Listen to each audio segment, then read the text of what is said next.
Project Kusha ഇന്ത്യയുടെ S-400 സമാനമായി India നിർമ്മിക്കുന്ന ഒരു പദ്ധതി. ഇതിന്റെ അടുത്ത ഘട്ടത്തെക്കുറിച്ചുള്ള ഒരു പ്രധാനപ്പെട്ട പ്രഖ്യാപനം വന്നിരിക്കുകയാണ്. 350 കിലോമീറ്റർ വരെയുള്ള വ്യോമ ലക്ഷ്യങ്ങളെ നിർവീര്യമാക്കുന്നതിനും അകത്തേക്ക് വരുന്ന ക്രൂയിസ് മീഡിയം റേഞ്ച് ബാലിസ്റ്റിക് മിസൈലുകളെ തടയുന്നതിനുമായി സൃഷ്ടിക്കപ്പെട്ട ഒരു സംഘടനയാണ് കുശ. ഇതിൽ ഘട്ടം 1, 2, 3 ഇങ്ങനെ 3 ഘട്ടമായി ഇന്ത്യ ഇത് സൃഷ്ടിക്കുകയാണ്. പക്ഷെ ഇപ്പോ ഇതിന്റെ അടുത്ത ഘട്ടമായി വേർഷൻ 2.0 എന്ന രീതിയിൽ ഇന്ത്യ ചെയ്യാൻ പോകുന്നത് S-500 തുല്യമായ ഒരു സിസ്റ്റമായി നമ്മൾ ഇത് ചെയ്യാൻ പോവുകയാണ്. ഇതിന്റെ റേഞ്ച് 500 കിലോമീറ്ററിനും അപ്പുറം ഉണ്ടാകുമെന്ന ഒരു വാർത്ത പുറത്തു വന്നിട്ടുണ്ട്. ഇവയെക്കുറിച്ചാണ് നമ്മൾ അറിയാൻ പോകുന്നത്. ഇന്ത്യയുടെ ഓൺ S-500 നിർമ്മിക്കാനുള്ള ശ്രമത്തിലാണ് നമ്മളിപ്പോ ഇറങ്ങിയിരിക്കുന്നത്. എല്ലാം ഈ വീഡിയോയിലൂടെ വിശദമായി അറിയാം.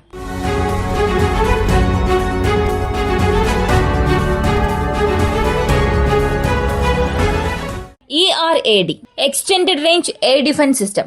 ഇത് ഇന്ത്യയുടെ ബാലിസ്റ്റിക് മിസൈൽ പ്രതിരോധ സംവിധാനത്തിന് സമാനമാണ്. ഇന്ത്യയെ സംബന്ധിച്ചിടത്തോളം LSAM, MRSAM, S-400 ഇവയെല്ലാം നമ്മുടെ ബാലിസ്റ്റിക് മിസൈൽ പ്രതിരോധ സംവിധാനത്തിലും ലെയർ ഡിഫൻസ് സിസ്റ്റത്തിലുമുണ്ട്. LRSAM എന്ന് പറഞ്ഞാൽ long range surface to air missile system. ഇതിൽ ആകാശ് അല്ലെങ്കിൽ അപ്ഡേറ്റഡ് വേർഷൻസ് എല്ലാം വരും. മീഡിയം റേഞ്ചിനെ സംബന്ധിച്ചിടത്തോളം MRSAM, ഇതിൽ ബറാഖ്, മറ്റ് പ്രതിരോധ സംവിധാനം എല്ലാം ഉൾപ്പെടും. ഇങ്ങനെ മൾട്ടി ലെയേർഡ് വ്യോമ പ്രതിരോധ സംവിധാനം ഇന്ത്യ സൃഷ്ടിച്ചുകൊണ്ടിരിക്കുകയാണ്. അതിന്റെ അപ്ഡേറ്റുകൾക്കായി പ്രവർത്തിക്കുകയും ചെയ്യുന്നു. പക്ഷേ ഈ പ്രതിരോധ സംവിധാനത്തിന്റെ എല്ലാം ടോപ്പിലുള്ള യൂണിറ്റ് S-400 ആണ്. S-400 പരിധിക്ക് അപ്പുറത്തേക്ക് പോകാൻ കഴിയുന്ന ലക്ഷ്യങ്ങളെ നിർവീര്യമാക്കാൻ നമ്മുടെ പക്കൽ ഇപ്പോഴൊരു മിസൈൽ പ്രതിരോധ സംവിധാനം ഇല്ല. അതുപോലെ ബാലിസ്റ്റിക് മിസൈൽ പ്രതിരോധ പരിപാടിയിൽ നമ്മുടെ നൂതന വ്യോമ പ്രതിരോധ സംവിധാനമായ AAD ഉണ്ട്. പക്ഷേ ഈ പ്രതിരോധ സംവിധാനത്തിനും ICBM എന്നറിയപ്പെടുന്ന ഇന്റർ കോണ്ടിനെന്റൽ ബാലിസ്റ്റിക് മിസൈലുകളെ പ്രതിരോധിക്കാൻ കഴിയില്ല.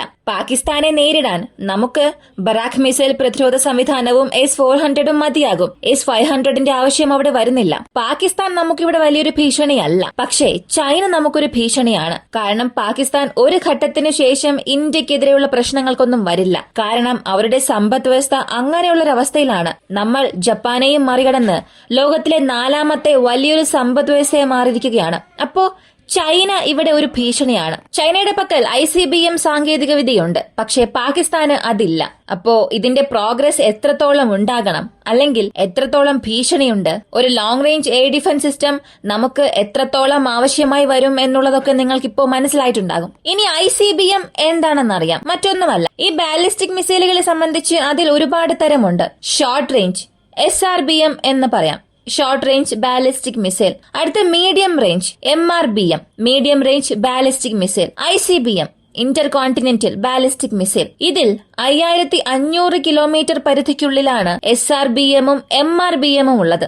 SRBM 2500 കിലോമീറ്റർ പരിധിക്കുള്ളിലാണ്. മീഡിയം റേഞ്ച് ബാലിസ്റ്റിക് മിസൈലുകളുടെ പരിധി 2500 മുതൽ 3500, 4000 വരെയാണ്. എന്നാൽ ഭൂഖണ്ഡം വിട്ട് മറ്റൊരു ഭൂഖണ്ഡത്തേക്ക് പോകാൻ കഴിവുള്ള മിസൈൽസിനെയാണ് ICBM എന്ന് പറയുക. ദീർഘദൂര ബാലിസ്റ്റിക് മിസൈലുകൾ. ഇതിന് കുറഞ്ഞത് 5500 കിലോമീറ്റർ ദൂരമുണ്ട്. എങ്കിൽ മാത്രമേ അത് ICBM കാറ്റഗറിയിൽ വരികയുള്ളൂ. മീഡിയം റേഞ്ച് ബാലിസ്റ്റിക് മിസൈലുകൾ ഒരു രാജ്യത്തിന് വളരെ പെട്ടെന്നുണ്ടാക്കാൻ സാധിക്കും. കാരണം അതിന്റെ റേഞ്ച് 4000 കിലോമീറ്ററോടുകൂടി അവസാനിക്കും. പക്ഷെ ICBM നിർമ്മിക്കുമ്പോൾ അതിൽ നിരവധി സാങ്കേതിക നവീകരണങ്ങൾ സംഭവിക്കണം. അതിന്റെ എയറോഡൈനാമിക്സ് മുതൽ അതിനാവശ്യമായ ഫ്യൂൽ കൺസപ്ഷൻ, എത്രത്തോളം അതിൽ ഫ്യൂൽ ബാക്കി വയ്ക്കാൻ കഴിയും, വാർഹെഡിൽ എന്തെല്ലാം മാറ്റം ചെയ്യണം, ഇങ്ങനെ തികച്ചും വ്യത്യസ്തമായ ഒരു അധ്യായമാണിത്. ഇനി ICBM-നെ ഇന്റർസെപ്റ്റ് ചെയ്യുന്നത് എന്തുകൊണ്ട് അത്ര ബുദ്ധിമുട്ടായി മാറുന്നു? 4000 കിലോമീറ്റർ പരിധിയുള്ള ഒരു മീഡിയം റേഞ്ച് ബാലിസ്റ്റിക് മിസൈൽ അകത്തേക്ക് വരികയാണെങ്കിൽ അതിന്റെ എക്സ്റ്റൻഡഡ് റേഞ്ച് അത്രയേ ഉള്ളൂ എന്ന് നമുക്കറിയാം. അതും പാകിസ്ഥാൻ നമ്മെ നോക്കി ഒരു മിസൈൽ ലോഞ്ച് ചെയ്യുകയാണ്, അല്ലെങ്കിൽ ചൈന ലോഞ്ച് ചെയ്യുകയാണെങ്കിൽ അതിന്റെ ഇനിഷ്യൽ സ്റ്റേജസ് മുതൽ തന്നെ നമുക്കതിനെ ട്രാക്ക് ചെയ്യാൻ കഴിയും. അതിന്റെ ഇമ്പാക്ട് എവിടെ ഉണ്ടാകും, അതിന്റെ മിഡ് കോൾ ഫേസിൽ വെച്ച് നമുക്കതിനെ എവിടെ ഇന്റർസെപ്റ്റ് ചെയ്യാം, ഇങ്ങനെയുള്ള കാൽക്കുലേഷൻസ് നമുക്ക് എളുപ്പത്തിൽ തന്നെ ചെയ്യാൻ സാധിക്കും. സൂപ്പർ കമ്പ്യൂട്ടറുകളുടെ സഹായത്തോടുകൂടി നമുക്കൊരു ഇന്റർസെപ്ഷൻ പോയിന്റും തിരഞ്ഞെടുക്കാൻ കഴിയും. എന്നാൽ ഇന്ത്യക്കെതിരെ ഒരു ഭൂഖണ്ഡാന്തര മിസൈൽ വിക്ഷേപിച്ചാൽ അതിന്റെ ഇന്റർസെപ്ഷൻ പോയിന്റ് കണക്കാക്കാൻ വളരെ പ്രയാസമാണ്. ഉപഗ്രഹ ആശയവിനിമയത്തിന്റെയും റഡാറിന്റെയും സഹായത്തോടുകൂടി നിങ്ങൾക്കൊരു ഇന്റർസെപ്ഷൻ പോയിന്റ് ഊഹിക്കാൻ കഴിയും. മിസൈൽ അവിടെ നിന്നും ലോഞ്ച് ആയി എന്നുള്ളത് കണ്ടെത്താൻ കഴിയും. എന്നാൽ ICBM 12,000 മുതൽ 13,000 കിലോമീറ്റർ വരെ പരിധിയിലായിരിക്കുമ്പോൾ മിസൈലിന്റെ സഞ്ചാര പാത നിങ്ങൾക്ക് ഊഹിക്കാൻ പ്രയാസമായിരിക്കും. അതിന്റെ ട്രജറ്ററി അത്ര പെട്ടെന്ന് ഊഹിച്ചെടുക്കാൻ സാധിക്കില്ല. അങ്ങനെ ഊഹിച്ചെടുത്താലും അത് അകത്തേക്ക് വരുന്ന വേഗത 30,000 km/h ആയിരിക്കും. ഇതിന് നല്ലൊരു ഉദാഹരണം പറഞ്ഞാൽ റഷ്യയുടെ ആവൻഗോഡ് സെർമത് ICBM ഇതിന്റെ വാർഹെഡ് പറയാം. ഇത്രത്തോളം വേഗതയിലായിരിക്കും അത് അകത്തേക്ക് വരുന്നത്. ശരി, അകത്തേക്ക് വരും എന്നുള്ളത് നമുക്ക് മനസ്സിലാകുന്നുണ്ട്. ഇനി അകത്തേക്ക് വരുന്നതിനെയെങ്കിലും ഡിഫെൻഡ് ചെയ്യാൻ ശ്രമിക്കാമല്ലോ. അതിന് ചാൻസസ് ഒന്നും ഇല്ല എന്ന് ചോദിച്ചാൽ ആ മിസൈലിനെ തടയാൻ ശ്രമിക്കാം. പക്ഷേ ICBM വാർഹെഡിൽ ഒന്നിലധികം ഡീകോയ്സ് ഉണ്ടാകും. സാധാരണ മീഡിയം റേഞ്ച് ബാലിസ്റ്റിക് മിസൈലിന്റെ സൈസ് ചെറുതായതുകൊണ്ട് തന്നെ അതിൽ അഡീഷണൽ ഡീകോയ്സ് ലോഞ്ച് ചെയ്യാൻ കഴിയില്ല, ആഡ് ചെയ്യാൻ കഴിയില്ല. എന്നാൽ ഈ ICBMന്റെ സൈസ് എത്രയാണെന്ന് അറിയണ്ടേ? നിങ്ങളെ കാറ്റാടി യന്ത്രം കണ്ടിട്ടുണ്ടാകും. അതിൽ നിന്നും 3-4 മടങ്ങ് വലുതായിരിക്കും ഓരോ ICBM. പ്രാക്ടിക്കലി അത്രത്തോളം വലുതായിരിക്കും. അതിൽ നിരവധി ഡീകോയ്സും ആഡ് ചെയ്യാൻ സാധിക്കും. ഡീകോയ്സ് മാത്രമല്ല, അകത്തേക്ക് വരുന്നതെല്ലാം മെനൂറബിൾ വാർഹെഡ്സ് ആയിരിക്കും. അതിന്റെ പാത അവയ്ക്ക് മാറ്റാൻ കഴിയും. കൂടാതെ അതിൽ ഒരുപാട് സ്റ്റീൽ റോഡ്സും ഉപയോഗിച്ചിട്ടുണ്ടാകും. ഇത് കൈനറ്റിക് എനർജി മാത്രം ഉപയോഗിച്ച് ഒരാഘാതം സൃഷ്ടിക്കും. വളരെ വലുതൊന്നും ആയിരിക്കില്ല. 1 അടി നീളവും 4 ഇഞ്ച് വീതിയുമുള്ള ഒരു സ്റ്റീൽ റോഡ്. അത് അത്രയേറെ വേഗത്തിൽ മുകളിൽ നിന്നും താഴേക്ക് വീഴുമ്പോൾ അത് വീഴുന്നത് എത്ര വലിയ കെട്ടിടമാണെങ്കിൽ പോലും അതിനുള്ളിലേക്ക് പെനട്രേറ്റ് ചെയ്ത് പോയി അവിടെ ഒരു നാശം സൃഷ്ടിക്കാൻ സാധിക്കും. അത്രത്തോളം കൈനറ്റിക് എനർജിയുടെ സ്വാധീനം അവിടെ ഉണ്ടായിരിക്കും. ഇവയെല്ലാം ഒരുമിച്ച് ചേർന്ന് വരുമ്പോൾ നമ്മൾ മൾട്ടിപ്പിൾ മിസൈൽസിനെ ഫയർ ചെയ്യേണ്ട ഒരു ആവശ്യകത വരും. ഇങ്ങനെ മൾട്ടിപ്പിൾ മിസൈൽസ് ഫയർ ചെയ്താലും അതിന്റെ ഇന്റർസെപ്ഷൻ റേഷ്യോ 30 മുതൽ 40% വരെ മാത്രമേ കാണുകയുള്ളൂ. അതുകൊണ്ട് ICBMനെ തടയുക എന്നത് മിക്കവാറും അസാധ്യമാണ്. ഇപ്പോ ICBM ഇന്ത്യക്ക് എത്രത്തോളം ഒരു ഭീഷണിയാണെന്ന് മനസ്സിലായിട്ടുണ്ടാകും. നമ്മുടെ പക്കലുള്ള ഏതൊരു കറന്റ് എയർ ഡിഫൻസ് സിസ്റ്റത്തെ കൊണ്ടും ഇവയെ തടയാൻ സാധിക്കില്ല. അതായത് അഡ്വാൻസ്ഡ് എയർ ഡിഫൻസ് സിസ്റ്റം ഇതിപ്പോ പ്രോജക്റ്റിലാണ് ഉള്ളത്.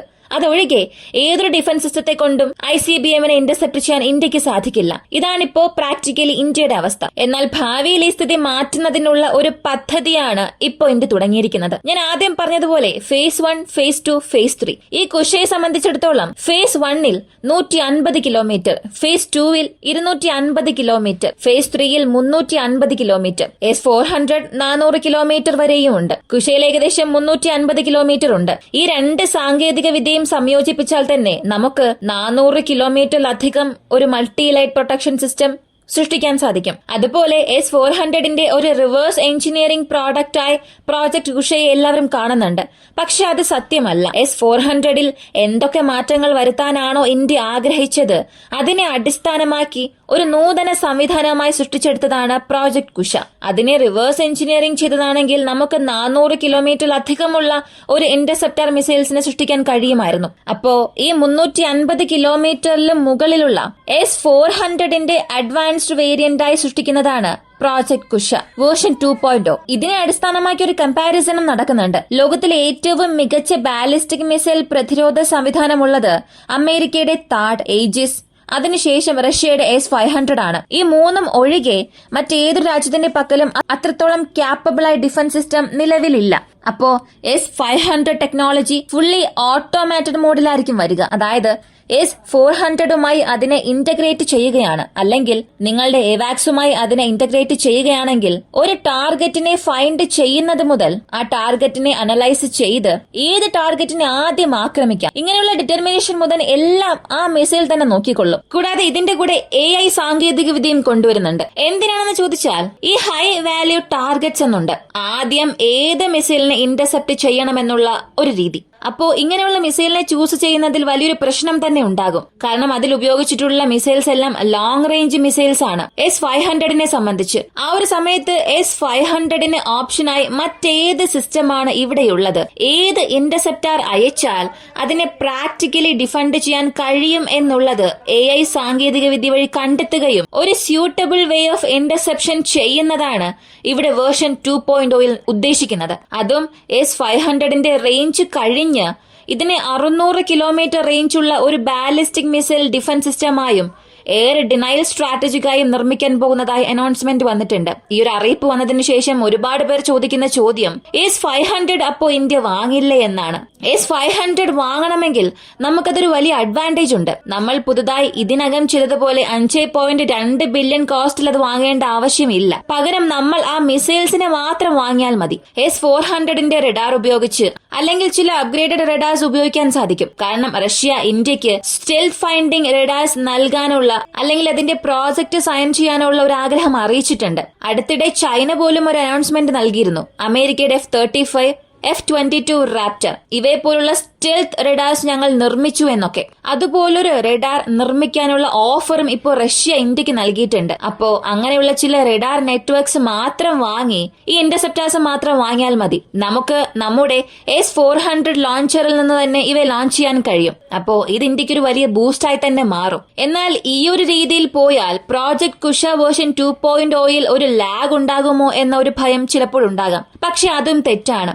ഈ S-500 നമ്മൾ വാങ്ങുന്നത് എനിക്കറിയാവുന്നിടത്തോളം നല്ലൊരു ഓപ്ഷനാണ്. അതിലുള്ള ചില കുറ്റവും കുറവുകളും മനസ്സിലാക്കി 2035-39 പൂർണ്ണമായും ഈ ഒരു പ്രോജക്ട് കുഷ 2.0 അവസാനിപ്പിക്കാൻ കഴിയും. ഇതിൽ റഷ്യയുടെ പക്കൽ സഹായം ചോദിക്കുക, ടെക്നോളജി ട്രാൻസ്ഫർ വാങ്ങുക, ഇതൊക്കെ അടുത്ത ഘട്ടമാണ്. എന്നാൽ അങ്ങനെ ഒരു സാങ്കേതിക വിദ്യ നമുക്ക് ലഭിക്കുമെന്നുള്ളപ്പോൾ അത് വാങ്ങി പൂർണ്ണമായും അനലൈസ് ചെയ്ത് നമ്മുടെ ടെക്നോളജിയിൽ നമുക്ക് വീണ്ടും ഇംപ്രൂവ് ചെയ്യാൻ കഴിയും. ഇതിന് നല്ലൊരു ഉദാഹരണം പറയാം. 40,000 കോടി രൂപയ്ക്കാണ് S-400 സൃഷ്ടിച്ചത്. എന്നാൽ അതിലൂടെ നമ്മൾ കൈവരിച്ച പാഠം വഴി നമ്മൾ പ്രോജക്ട് കുഷ 2029 നമ്മൾ പൂർണ്ണമായും നമ്മുടെ സേനയിൽ ഇൻഡക്ട് ചെയ്യും. ഇതേ 5 യൂണിറ്റ് 2029 എത്ര കോസ്റ്റിൽ നമുക്ക് ചേർക്കാൻ കഴിയുമെന്നറിയണ്ടേ? വെറും 21,000 കോടിയിൽ 5 യൂണിറ്റ്സ് നമുക്ക് ചേർക്കാൻ കഴിയും. അവിടെ പകുതി ചിലവ് മാത്രമേ വരൂ. അങ്ങനെ നമുക്ക് ചെയ്യാൻ സാധിക്കും. അപ്പോ ടെക്നോളജി നമുക്ക് ലഭിച്ച് അതിൽ പഠിച്ച കാര്യങ്ങൾ ഉപയോഗിച്ചുകൊണ്ട്